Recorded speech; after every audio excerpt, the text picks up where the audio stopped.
മലയാളികൾ അടുത്തിടെ ഏറ്റുപാടിയ കിഴക്ക് സൂര്യൻ ഉദിച്ചല്ലോ എന്ന ഗാനം ഇപ്പോൾ ജപ്പാനിലും തരംഗമാവുകയാണ്.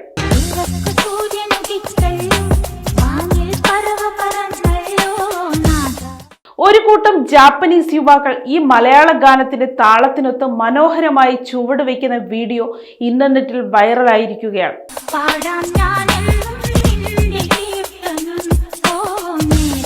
കാക്കേ ടാക്യു എന്ന ഇൻസ്റ്റഗ്രാം പേജിലൂടെ പങ്കുവച്ച വീഡിയോ ഇതിനോടകം 30 ലക്ഷത്തിലധികം ആളുകൾ കണ്ടുകഴിഞ്ഞു. ജാപ്പനീസ് യുവാക്കളുടെ പ്രകടനം ശ്രദ്ധയിൽപ്പെട്ട ഗായകൻ ഫെജോയും രസകരമായ കമന്റുമായി എത്തി. നമ്മുടെ പാട്ടുകൾ ജപ്പാനിലേക്കും എക്സ്പോർട്ട് ചെയ്ത് തുടങ്ങിയിരിക്കുന്നു എന്നായിരുന്നു അദ്ദേഹത്തിന്റെ പ്രതികരണം. Dance made in Japan, song made in Kerala എന്നിങ്ങനെ മലയാളികളുടെ കമന്റുകൾ കൊണ്ട് വീഡിയോ നിറഞ്ഞിരിക്കുകയാണ്. വർഷങ്ങൾക്ക് മുമ്പ് സഞ്ചാരി എന്ന ക്രിസ്തീയ ആൽബത്തിനായി പ്രശസ്ത ഗായികയും നിലവിൽ അരൂർ MLAയുമായ ദലീമ ജോജോ ആലപിച്ച വരികളാണ് ഇതിന്റെ അടിസ്ഥാനം.